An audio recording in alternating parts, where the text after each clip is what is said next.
Property registration कराने के लिए आप सब लोग जाते हैं और कुछ ना कुछ जो है आपके साथ में प्रॉब्लम आती रहती हैं। तो नमस्कार दोस्तों, आज मैं आपको इस वीडियो में यही बताने वाला हूं कि रजिस्ट्रेशन जब भी आप कराने जाएं प्रॉपर्टी का, चाहे आप बायर हैं या सेलर हैं, तो आपने क्या ध्यान रखना है। ठीक है, ये म्यूचुअल अंडरस्टैंडिंग से काम होते हैं और जितने प्यार से हो जाए उतना अच्छा होता है, नहीं तो बाद में आपको जो है टाइम और फाइनेंशियल दोनों तरीके की दिक्कत आ सकती हैं। और मेरे हिसाब से टाइम की वैल्यू आज सबसे ज़्यादा है। आगे बढ़ने से पहले मैं आपको एक रोचक कहानी बता देता हूँ। मेरा एक फ्रेंड है, वो एक प्रॉपर्टी लेने के लगा, तो उसने सोचा कि भाई वो मैं जो है इसे ना बताता हूँ, यानी मुझे नहीं बताने के चक्कर में जो है उसने जो है वो प्रॉपर्टी लेने चला गया और रजिस्ट्रेशन कराने के लिए चला गया।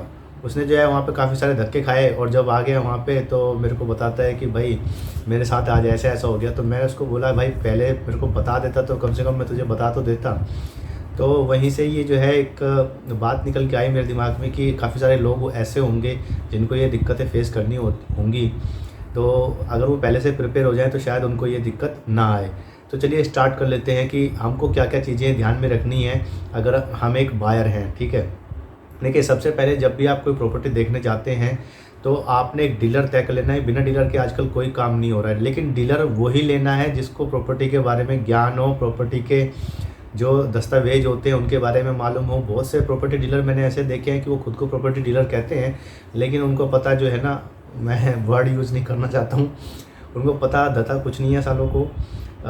लेकिन वो बस प्रॉपर्टी, उनको कमीशन से मतलब है, अपना 1% मेरा कमीशन तय हो गया है। ठीक है, उससे ज़्यादा उनको कोई मतलब नहीं। क्या पेपर हैं, ओरिजिनल है कि नहीं है, जीपीए की रजिस्टर्ड है, डीड कैसी डीड है, गिफ्ट डीड है, उनको कोई मतलब नहीं है इस बात से। प्रॉपर्टी जो है बैंक में गिरवी तो नहीं रखी हुई है उनकी। तो इस तरीके के आप डीलर को ना पकड़े, एक अच्छा डीलर पकड़ें जिसको पढ़ना लिखना आता हो, जिसको चीज़ें समझ में आती हों। अब बात करते हैं हम अपने मुद्दे की। देखिए आपने सब कुछ कर लिया, तो आज सबसे पहले प्रॉपर्टी लेने से पहले आपके पास में एक एग्रीमेंट बनाया जाता है। ठीक है, आप उसको रजिस्टर्ड करा लें। बहुत से लोग हैं जो रजिस्टर्ड नहीं कराते हैं। अगर कोई बहुत ही अच्छा आपका जानकार है और आप अपने सही ले रहे हैं तो कोई ऐसी इशू नहीं है, चलते हैं। 70 से 80% लोग जो है बिना रजिस्टर्ड एग्रीमेंट के ही काम चला लेते हैं। लेकिन मेरे हिसाब से इसको एग्रीमेंट को जो है रजिस्टर करा लेना चाहिए, क्योंकि बाद में अगर कोई दिक्कत आती है, बहुत सारे कमेंट आते हैं मेरे पास में कि मेरा जो सेलर था उसने ऐसे ऐसे दिक्कत कर दिया, उसका टाइम ओवर हो गया है लेकिन वो रजिस्ट्रेशन नहीं करा रहा है। तो काफ़ी सारी दिक्कतें आती हैं, तो आप लोगों को भी आती होंगी। अगर ऐसा है तो आप जो है मेरे को बता सकते हैं कमेंट में। उसके बाद में क्या करना है, आपने वो रजिस्टर जब हो गया तो वो एक टाइम पीरियड रखा जाता है, वो म्यूचुअल अंडरस्टैंडिंग से ही रखा जाता है सेलर और बायर की, इन प्रेजेंस ऑफ डीलर। ठीक है, और कुछ विटनेस भी हो सकते हैं। जो एग्रीमेंट होगा देखिए उस पर 2 आदमी के आपको साइन जरूर कराने हैं विटनेस के, वो काफ़ी इंपॉर्टेंट होते हैं और तभी जो है ये डॉक्यूमेंट जो है रजिस्टर्ड माना, मतलब अच्छा माना जाता है। विटनेस में भी आपको उसका नाम और साइन नहीं लेना है, उसको घर का एड्रेस और जो उसका आधार कार्ड नंबर है वो ज़रूर लिखवा लेना है, मोबाइल नंबर समेत। ये जो है आगे जाके आपको बहुत काम देती हैं चीज़ें। ये मैंने आपको बताया एग्रीमेंट का। एग्रीमेंट के बाद में जब हमने म्यूचुअल अंडरस्टैंडिंग से टाइम डिसाइड कर लिया कि भाई मैं 1.5 महीने बाद या 3 महीने बाद या 6 महीने बाद पूरी पेमेंट कर दूंगा और आपसे जो है रजिस्ट्रेशन के लिए बोलूँगा, तो आपको जाना पड़ेगा। इस तरीके की जो तफसील जो है हम लोग उस एग्रीमेंट में लिख लेते हैं। उसके बाद में जब आपका दिन आ जाता है, उसमें ऐसा भी लिखा जाता है कि भाई आपकी जो है पार्शली पेमेंट होगी और कब कब आपने करनी है। ये आपके मतलब म्यूचुअल अंडरस्टैंडिंग के ऊपर है कि आपने क्या क्या उसमें तय किया है। एग्रीमेंट का मतलब तय करना ही होता है कि मैंने इसके साथ में ये करार किया है और मैं इसको पूरा करूँगा। सपोज कीजिए कि आपको 1 अप्रैल को, जो आने वाला 1 अप्रैल है, इसको आपकी रजिस्ट्रेशन की डेट हमने रखी है कि भाई आप जो है उस दिन मेरे को पूरी पेमेंट कर देंगे। अब यहाँ से कहानी स्टार्ट होती है। आपने जो लास्ट पेमेंट करनी है वो जैसे हमारी जो रजिस्ट्रेशन डेट हमने रखी है वो डेट और टाइम आपने डिसाइड कर लेना है सेलर के साथ में। आप बायर हो कि भाई मैंने जो है उस दिन करानी है। ठीक है, क्योंकि हो सकता है कि छुट्टी हो, बैंक मतलब ऑफिशियल छुट्टी हो, गवर्नमेंट की छुट्टी हो, या आपके पास टाइम ना हो। यानी कि डेट और टाइम आपके पास में सफिशेंट होना चाहिए। ऐसा नहीं है कि मैं 2 घंटे के लिए जाऊंगा और मेरा काम हो जाएगा, ऐसा बिल्कुल सोच के ना जाएं। 2 गवाह विटनेस आपको ऐसे ही रेडी करने हैं जो पूरा दिन आपको दे सकें। ठीक है, फालतू फंड के लोगों को नहीं जानना है कि जब रजिस्ट्रेशन का जो टाइम आया वो गोली हो गया। ठीक है, बहुत से लोगों के साथ में ऐसा हो जाता है। तो मेरे को याद आती है तो हंसी आ जाती है।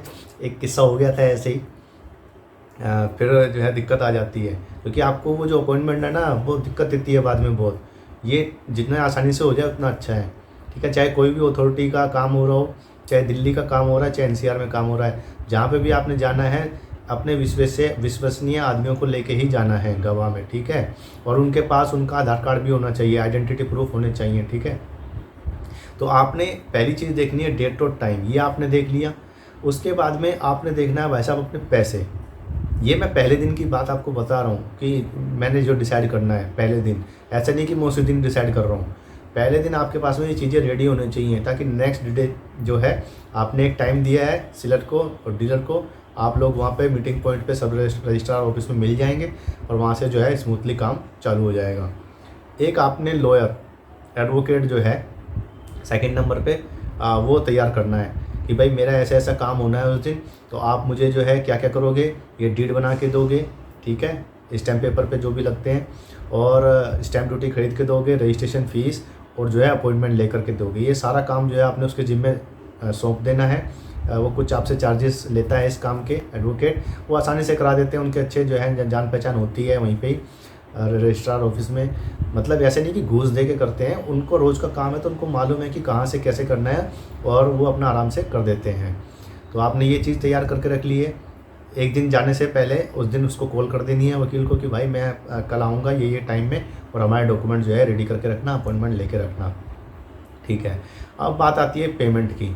पेमेंट आपके पास में होनी चाहिए। अगर आपने पूरी पेमेंट कर दी है तो ये आपकी गलती है, पूरी पेमेंट आपने नहीं करनी है।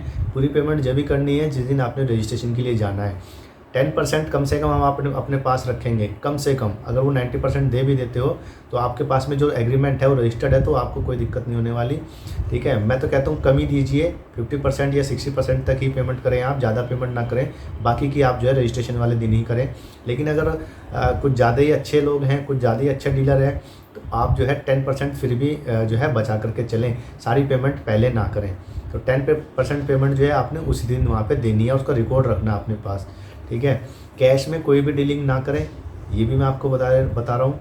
कैश में डीलिंग करने में आपको दिक्कत होती है, ये लीगल प्रोसीजर बता रहा हूँ। वैसे तो दुनिया में क्या चलता है आपको भी मालूम है और मुझे तो पता है ही, ठीक है। पेमेंट हो गई, टाइम हो गया, वकील हो गया। अब आपका जो मैंने बताया विटनेस भी आपके विश्वसनीय होने चाहिए, ये भी इसमें एक पॉइंट है।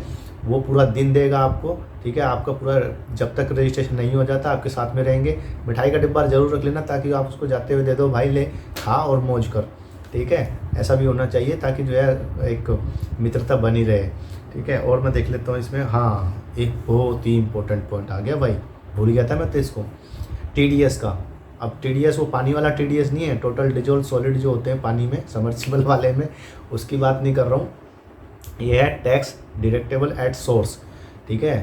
तो ये अगर आपकी प्रॉपर्टी जो है आपने पेपरों में 50 लाख से ऊपर की दिखाई है तो उसको अगर उस पर जो है 1% आपको TDS लगता है, ठीक है। वो उसकी आपके पास में पेपर होना चाहिए कि मैंने जो है 1% TDS इसका कटवा दिया है। वो आपको वहाँ पे सबमिट करना पड़ेगा अपने पेपरों के साथ में, उसको अपने पास नहीं रखना है, ठीक है। अगर आप ऐसा नहीं करते हैं तो आपको रजिस्ट्रार ऑफिस में दिक्कत आ सकती है। अच्छा, अब बात आती है डॉक्यूमेंट की। डॉक्यूमेंट आपने क्या क्या, अगर कोई किसी को इसमें दिक्कत है तो पूछ सकता है या अपने वकील से भी बात कर सकता है। अब बात आती है डॉक्यूमेंट की। डॉक्यूमेंट में देखिए, आपने जब से डीलिंग स्टार्ट की है, जब आपने टोकन मनी दी थी वो पर्चे से लेकर के और जितनी पेमेंट करी है जिस UTR नंबर से, यानी कि जो यूनिक ट्रांजैक्शन नंबर होता है किसी भी बैंक का, जब आप RTGS NEFT करते हो या कोई चेक आपने दिया है, किसी भी तरीके की आपने कोई भी पेमेंट करी है, देखिए कैश का जो आप लिखते हैं ना उसका कोई रिकॉर्ड नहीं माना जाता है, लेकिन वो भी आप अपने पास में रिकॉर्ड करके रखें। पूरी टाइमलाइन आपने जब से टोकन मनी दी है और रजिस्ट्रेशन डेट तक की पूरा आपने रिकॉर्ड अपने पास में रखना है। एक पेपर के ऊपर लिख लेना है कि मैंने कब कब किया था, और वही चीज़ें आपने एग्रीमेंट में भी लिखवानी है। टाइम टू टाइम जैसे जैसे आप पेमेंट करते जाएंगे वैसे वैसे आपने वो एग्रीमेंट में लिखवाई होनी चाहिए और दोनों के साइन होने चाहिए गवाह के साथ में, ताकि आगे जाके दिक्कत ना हो। अच्छा, आपने अपना एड्रेस प्रूफ, जो सेलर है वो भी और जो बायर है वो भी अपना एड्रेस प्रूफ रखेंगे। विटनेस अपना एड्रेस प्रूफ रखेंगे। पैन कार्ड आपने रखना होगा, ठीक है। 1-2 बंदों को साथ में भी रखें और अपने सिक्योरिटी पर्पज़ के लिए, क्योंकि ऐसे मामलों में कुछ पता नहीं क्या हो जाए कब। तो ये मैं एक एक्स्ट्रा कुछ ऐसे एरियाज़ के लिए बता रहा हूँ जहाँ पे ऐसे फ्रॉड होते रहते हैं, ठीक है। मैं कोई एक हाई एंड कॉलोनी की बात नहीं कर रहा हूँ। मैं मिडिल क्लास लोगों की बात कर रहा हूँ जो बेचारे काफ़ी मेहनत से पैसा इकट्ठा करते हैं और उनके साथ में इस तरीके के फ्रॉड हो जाते हैं। अच्छा, ये जो प्रॉपर्टी लेने से पहले क्या करना चाहिए वो एक अलग इशू है। यहाँ पर मैं खाली आपको रजिस्ट्रेशन के रिगार्डिंग में बता रहा हूँ, ठीक है। आपने ये भी तय कर लेना है कि भाई आपने अपने नाम कराना है या किसी लेडी के नाम कराना है। किसी लेडी का मतलब अपने घर में, ऐसा नहीं है कि आपने किसी दूसरे के नाम करा दिया है, क्योंकि वहाँ पर जो है स्टैम्प ड्यूटी सब स्टेट में अलग अलग है। आप जहाँ पे भी जिस भी स्टेट में इसको देख रहे हैं वहाँ पे अपनी स्टैम्प ड्यूटी आपने पता करनी है। इसमें जो स्टैम्प ड्यूटी लगती है वो टोटल वैल्यू आप जो पेपर में दिखाते हैं उसकी उसके परसेंटेज होती है। जैसे 7% है, कहीं 8% है, कहीं 6% है, कहीं 5% है, कहीं 4% है। तो ये 3 जगह में होती है। एक होती है मेल, एक होती है फीमेल और एक होती है जॉइंट यानी मेल और फीमेल। ऐसे आप इसको करा सकते हैं अलग अलग। तो अगर आप मेल के लिए कराते हैं तो ज़्यादा पे करनी पड़ती है, और लेडी के लिए कराते हैं स्टैम्प ड्यूटी रजिस्ट्रेशन मतलब, तो वो आपको कम पड़ता है। हर एक स्टेट में ऐसा ही है। ये इसलिए है कि जो है लेडी को जो है एक फाइनेंशियल प्रोटेक्शन, एक प्रॉपर्टी की प्रोटेक्शन दी जा सके। अगर कल को कोई दिक्कत आती है तो एटलीस्ट उसके पास में एक जरिया हो अपना जीवन यापन करने के लिए, ठीक है। कुछ भी मिस हैपनिंग हो सकती हैं किसी के साथ में भी, तो इसलिए गवर्नमेंट ने इस चीज़ को बढ़ावा दे रही है। और आजकल तो हर चीज़ में जो है बढ़ावा दिया जा रहा है। अच्छी बात है, बढ़ावा देना भी चाहिए, लेकिन कोई भी महिला इसका दुरुपयोग ना करें, ये भी मैं आपसे अनुरोध करता हूँ। काफ़ी केसेस ऐसे भी आते हैं कि महिलाएं जो हैं, जो उनको प्रिविलेज गवर्नमेंट दे रही है आज के टाइम में, उसका दुरुपयोग कर रहे हैं। और भाई जब इतने सालों से वो झेलती आई हैं तो अब तो वो पेलेंगी ना तुम लोगों को। खैर, ये हो गया आपका डिलीवरी टाइम। अच्छा, तो ये जो है जब आपका वहाँ पे फ़ोटो वोटो खींच जाते हैं, साइन वाइन आप कर देते हो। हाँ, एक गड़बड़ और मत कर देना, किसी ऐसे बंदे के नाम मत करा देना जो मेंटली डिसेबल हो या उसका जो है ना मेंटली साउंड ना हो। पता लगा रजिस्ट्रार साहब ने पूछा हाँ भाई कितने में प्लॉट लिया है, बोला मुझे तो पता नहीं। एक बार मेरे साथ में ऐसा ही हुआ। एक लड़का था, उसके चाचा जी गए हुए थे सब रजिस्ट्रार ऑफिस में। ये अपना यूपी का बड़ौद के साइड का किस्सा है, तो ये मैं आपको थोड़ा सा बस हंसाने के लिए बोल रहा हूँ। अगर आपको स्किप करना तो आप कर सकते हो, ये वीडियो छोड़ के भी जा सकते हो। तो वहाँ पर उन्होंने पूछा रजिस्ट्रार, हाँ जी क्या नाम है आपका? उन्होंने बोला मेरा नाम ये है। तो बोले क्या आप अपना ये खेत बेच रहे हो? तो वो बोला कौन सा खेत, मैं तो कोई खेत नहीं बेच रहा। और बस भाई वो रजिस्ट्रार जो है ना वहाँ पे आग बबूला हो गया। बोला इन बंदों को सबको पकड़ के लाओ, जितने भी यहाँ पे खड़े हुए हैं इसके साथ वाले, और सीलर को सबको पकड़ो और फ्रॉड केस में जो है इनके ऊपर चार्जेस लगाओ। तो उसको समझाया भाई कि ये जो तुम्हारा खेत है ये है वो है, ऐसे करके उसको जो है बताया। तो रजिस्ट्रार बोला कि तुम इसके मुंह में शब्द मत डालो, इसको खुद बोलने दो, बाबा आप किसी दबाव में तो नहीं है ये वो। तो किसी भी, कहने का मकसद मेरा यही है, किसी ऐसे बंदे को ना लेके जाएं जो आपको पिलवा दें वहाँ पर, ठीक है। ये बहुत सारी चीज़ें ऐसी छोटी छोटी चीज़ें होती हैं जो हम रोज़मर्रा में मतलब हम सोचते हैं कि नहीं यार बाबा के नाम करा दो, मतलब उनकी रेस्पेक्ट में मुझे अच्छा लगेगा कि मैंने बाबा के नाम प्रॉपर्टी कराई। बाबा ने वहाँ जा कर के ना पेल दिया।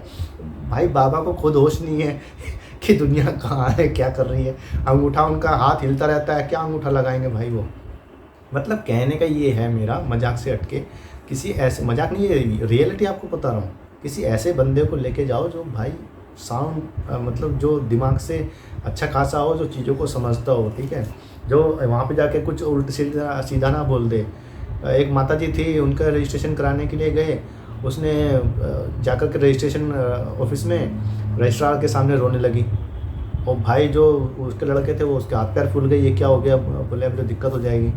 बोले माता जी क्या हुआ, क्यों रो रही हो? बोले मुझे ये प्रॉपर्टी बेचनी नहीं है। हालांकि उनको बेचनी थी लेकिन उन्होंने ऐसा बोल दिया। ऐसा बोलने पे भाई वहाँ पे बवाल हो गया। ये मैं आपको बता रहा हूँ, नंदनगरी जो रजिस्ट्रार ऑफिस है वहाँ की बता रहा हूँ मैं आपको। मतलब इतने लफड़े होते हैं कि यहाँ पे गिनाने बैठूँगा तो दिक्कत हो जाती है। तो आप लोगों को ये सब चीज़ों का ध्यान रखना है। वीडियो ज़्यादा लंबी हो रही है, ठीक है। तो डिलीवरी टाइम जो है इसका रजिस्ट्रेशन का जब आपका हो जाता है साइन वाइन, ये बीच में इसलिए बतानी पड़ती हैं क्योंकि यही चीज़ें जो है आपको ध्यान में रखनी है। ये छोटी छोटी चीज़ें ही हम लोग मिस कर देते हैं, फिर बाद में दिक्कत होती है। तो उसके 15 दिन के अंदर में आपको जो है वहाँ पर जाना पड़ता है। जो आपको रिसिप्ट मिली है रजिस्ट्रेशन की वो आप दिखा करके वहाँ से अपना डॉक्यूमेंट ले सकते हैं, रजिस्ट्रेशन डेट ले सकते हैं, या जो सील डीड होती है वो, या बैंक भी अपने आदमी को भेज करके, रिप्रेजेंटेटिव को भेज करके वो जो है ले सकता है अगर आपने होम लोन लिया हुआ है तो।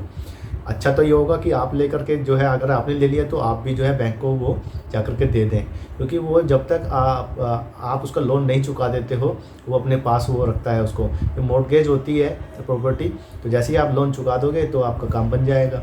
लोन के ऊपर भी मैं आपको कुछ ऐसी चीज़ें बताऊंगा नेक्स्ट वीडियो में। फ़िलहाल हम लोग को ये दिल्ली एनसीआर की प्रॉपर्टीज़ के रिव्यू के ऊपर जो है वो कुछ वीडियो बनाने की कोशिश कर रहे हैं, और साथ साथ में हम जो है आपको ये भी देते रहेंगे ताकि आपको कोई किसी तरीके की कोई दिक्कत ना आए। अगर कोई सवाल है तो पूछना है, ये तो वाजिब है, और सब्सक्राइब कर लीजिए अगर नहीं किया है तो। अच्छा लगता है तो, नहीं लगता है तो आपकी मर्ज़ी है सर। चलिए दीजिए मुझे इजाज़त। जय हिंद।